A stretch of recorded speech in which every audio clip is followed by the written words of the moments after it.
지난번 영상에서 학교 교실에 붙어있는 기괴한 그림들은 6명의 주인공들을 뜻한다고 말씀드렸습니다. 지난 영상 다시 보고 오기 힘드시니 9.8초 만에 빠르게 요약해드리면 이 그림은 전재준, 이 그림은 손명우, 이 그림은 이사라, 이 그림은 최혜정, 이 그림은 박연진, 마지막 이 그림은 깊은 심해에 갇힌 문동훈을 표현한 거라고 말씀드렸습니다. 그런데 저도 놓쳤던 부분이 있었네요. 바로 이 그림, 이사라 그림에는 도대체 왜 프랑스 국기가 있는 걸까? 저도 궁금했었는데 구독자님들께서 예리한 댓글을 남겨주셨네요. 프랑스에서 파리의 연인 보고 왔었던 이사라. 너 그때 한국에 없었나? 응, 파리에서 파리의 연인 봤어.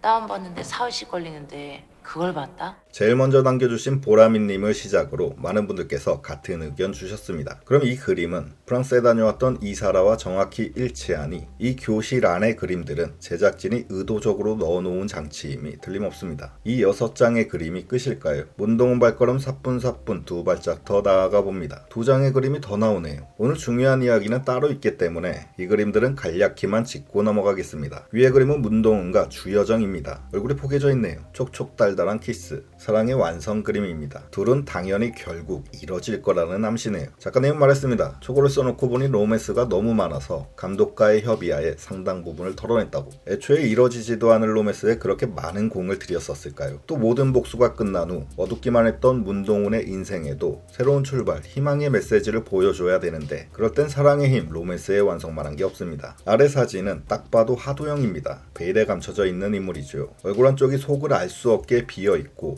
물음표로 가득 차 있네요. 작가님 말했습니다. 하도영을 나이스한 개새끼로 생각하고 썼다고. 제가 욕한 거 아닙니다. 작가님 말씀 그대로 옮긴 겁니다. 겉은 멀쩡하고 신사적이지만 속에는 개 한 마리가 살고 있는 하도영. 그래서 결정적인 순간에 무슨 짓을 할지 모르는 캐릭터라는 뜻이겠죠. 한쪽 얼굴의 물음표가 아직은 감춰진 그의 이중성을 나타냅니다. 전에 말씀드렸던 5명의 악마와 지금 말씀드린 문동훈, 주여정, 하도영까지 이 교실의 벽면에는 더글로리의 주요 캐릭터 9명이 모두 그려져 있네요. 근데 강연남만 없네요. 이러면 안 되는데 영상 신뢰도 떨어지는데. 문동훈의 오른팔, 스파이를 꿈꾸는 강연남. 포스터 한 자리 단독으로 차지할 만큼 비중 있는 역할인데 왜 없을까요? 있습니다. 바로 이 그림. 중년의 아주머니 강연남 느낌이 물씬 풍기죠. 이 그림은 벽면 전체가 나온 다른 컷에서 찾아냈습니다. 문동훈 머리 위로는 잘렸던 아까의 컷과는 달리 아무도 없는 빈 교실. 인서트로 딱 1초만 나왔던 유일한 한 컷. 방과 후 교실에 집착하는 변태짓해서 제작진에게는 미안하지만 구독자님들의 알 권리를 위해서는 어쩔 수가 없었습니다. 이렇게 숨은 1인치에 숨어있던 강연남까지 포함해서 더글로리의 주요 배우들 9명이 한 명도 빠짐없이 모두가 교실 그림에 다 담겨 있습니다. 여기까지는 빙산의 일각이고 이 영상을 만든 이유는 따로 있습니다. 살짝 확대 들어가면 숨은 1인치 전에는 못 봤던 그림들이 나오죠. 제가 오늘 다루지 않을 다른 그림은 구독자님들께서 자유롭게 감상과 판단하시고 저는 이 그림에 주목했습니다. 주목할 수밖에 없었습니다. 단순히 캐릭터만 한 명씩 그려놓은 다른 그림들과 달리 유독 이 그림만 어떤 스토리가 담겨있기 때문이지요.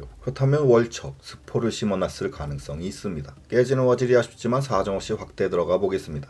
사람이 사람한테 날라차기를 하고 있네요. 여럿이서 그부 한 명 다구리치는 이 그림을 초등학교 1학년생이 그렸다고 합니다. 이건 남부교도소 독거실에서 나올 그림들이지 초등학교 교실에서 나올 그림들이 아닙니다. 따라서 모든 그림들은 드라마 속 이야기와 연관이 있습니다. 당장 이 그림 보고 떠오르는 건 학폭 피해를 당했던 문동훈일 겁니다. 그런데 이상하게도 이게 문동훈을 괴롭히던 그림이라면 사람의 머릿수가 맞지 않습니다. 전재준, 이사라, 박연진, 최혜정, 손명우, 그 시절 악마 5명의 피해자 문동훈까지 총 6명의 턱없이 부족해 보이지요. 형체가 불분명해 정확히는 알아볼 수 없지만 가해자는 대략 3명, 많아봐야 4명으로 보이네요. 삐딱부 저 인간 뭔 소리냐, 그게 뭐가 중요하냐 하실 수도 있는데 만약 저 상황을 손명호 살해 현장으로 대입시켜보면 묘하게도 사람 머릿수가 맞아떨어집니다. 꼭 한 명이 죽였으리라는 법은 없죠. 가운데서 두들겨 맞고 있는 사람을 손명호, 둘러싸고 있는 3명 혹은 4명을 다른 악마들로 생각하고 보면 혹시 진짜 손명호 살해 현장 아니야? 이런 생각이 들긴 합니다. 공교롭게도 이 그림 바로 옆에 손명호 그림이 또 붙어 있습니다. 다른 캐릭터들은 다 한 명당 한 장씩인데 왜 유독 손명호만 이 그림 옆에 또 붙여놓은 걸까요? 무슨 연상 퀴즈 내듯이. 그런데 손명호 살해 현장이 맞든 아니든 그건 중요한 게 아닙니다. 오늘 영상 만들게 된 핵심 내용 이제 말씀드리고 싶네요. 배경이 중요한 중요한 드라마입니다. 다구리 맡고 있는 저 손명호 말고 뒤에 배경 장소를 봐주시기 바랍니다. 위는 빨갛고 아래는 파랗고 밑에는 모래바닥, 강, 해변, 호숫가 느낌이 나죠. 그런데 그 장소가 실제로 드라마에 나왔던 적이 있습니다. 노을과 강물, 위는 빨갛고 아래는 파랗지요. 강연남이 미행하면서 따라온 무당집 앞입니다. 정경샷으로 살펴보면 이런 노을 지는 호숫가가 갑자기 나왔던 적이 있습니다. 강인지 호수인지 정확히는 모르겠어서 저는 그냥 호수라고 하겠습니다. 꼭 호수나 저수지에서 뭔 일이 일어나는 게 영화 드라마니까요. 아까 그림과 배경만으로 이렇게 끼워 맞추는 게 다소 억지스럽기는 합니다. 그런데 이 장면이 심상치 않다고 느꼈던 건 여기가 무당집 앞이라는 이유뿐 아니라 이곳에서 강연남이 보여준 알 수 없는 행동 때문입니다. 살펴보겠습니다. 5화의 완전 첫 부분. 박연진의 엄마와 썩은 경찰을 미행해서 여기까지 오게 된 강연남. 둘은 이상하게 각자 다른 방향으로 찢어지네요. 무슨 비밀을 감춘 듯 무당집 안에서 접선 후 각자의 차로 헤어지자 강연남은 누구를 쫓아야 될지 어디를 찍어야 될지 모르면서 허둥대네요. 그런데 이 중차대한 시점에 정말로 뜬금없게 갑자기 노을 감상을 하염없이 합니다. 그것도 무려 20초간이나 말이죠.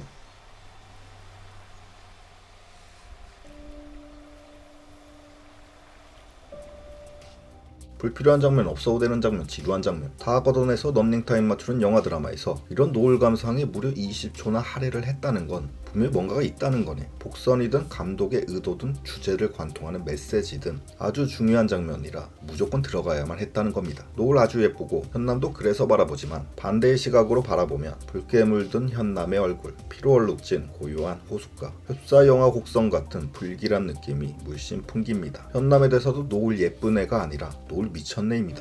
뭔 놈의 노을이 미쳤네.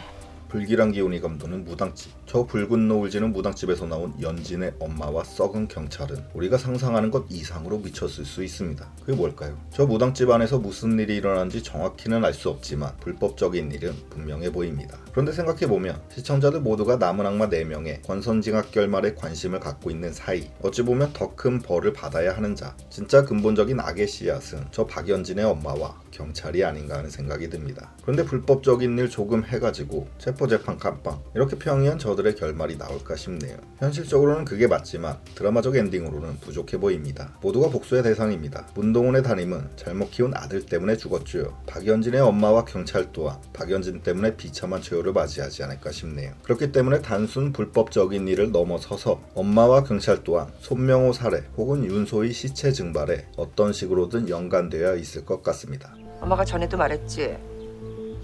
뒤돌아보지 말라고. 해결할 방법은 뒤에 없어. 늘 앞에 있어. 특이한 교육과이네요. 시체가 있으면 그냥 묻어버리고 갈 길 가라는 얘기로 들립니다. 혹시 악마들이 손명호를 죽이고 엄마와 경찰은 시체 처리와 뒷수습을 도운 걸까요? 아니면 엄마와 경찰이 윤소희의 시체를 빼돌린 걸까요? 그 밖에 어떤 의견이든 자유롭게 남겨주시기 바라며 더불어 좋아요도 부탁드립니다. 교실 그림을 살펴보던 것이 어쩌다 보니 여기까지 오게 됐네요. 손명호를 죽인 건 한 명이 아닐 수도 있다. 엄마와 경찰 또한 연관되어 있다. 모두가 복수의 타겟이다. 이렇게 정리해보면서 영상을 마치겠습니다. 감사합니다.